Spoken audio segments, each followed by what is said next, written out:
খানিকটা গিয়ে উঠলাম লন্ডন ব্রিজে। এটা অবশ্যই সেই পুরানো লন্ডন ব্রিজ। বর্তমানে টেমসের ওপর এরকম 33টি সেতু রয়েছে, তার মধ্যে বেশ কয়েকটির নাম লন্ডন ব্রিজ এবং ক্রমিক সংখ্যা যোগ করে তার অবস্থান চিহ্নিত করা হয়েছে। শতাব্দী প্রাচীন এই সেতুটি 1973 থেকে যানবাহন চলাচলের জন্য উন্মুক্ত করে দেওয়া হয়েছে। দূরে দেখা যাচ্ছে সবচেয়ে পুরনো ও আসল দুটি টাওয়ার সমন্বিত টাওয়ার ব্রিজ, যার গঠনশৈলী অসাধারণ, যাকে টাওয়ার ব্রিজ বললে এক ডাকে সবাই চেনে।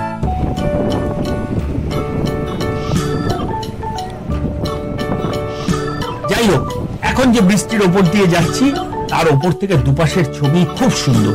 একটু পথ এগিয়ে বাঁক ঘুরে আবার আমরা এসে উঠলাম সেই নস্টালজিক টাওয়ার ব্রিজে।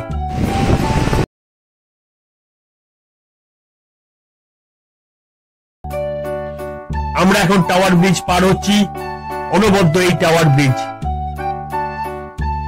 বাস চলেছে এই সেতুর একবারে মাঝখান দিয়ে। বহু লোক নেমে পড়ে এই ঐতিহাসিক জায়গাটার উপরে ঘুরে বেড়াচ্ছে।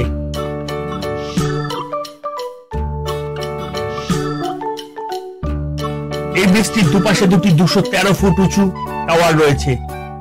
দ্বিতীয় বিশ্বযুদ্ধের সময়কার লন্ডনের অন্যতম প্রধান লক্ষ্যবস্তু ছিল টাওয়ার ব্রিজ।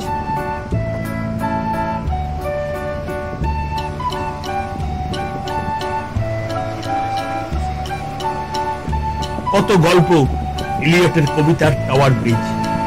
লন্ডনের অন্যতম সেরা মার্কিং পয়েন্ট। দারুণ লাগছে ব্রিজের ওপর দিয়ে বাসে চড়ে যেতে।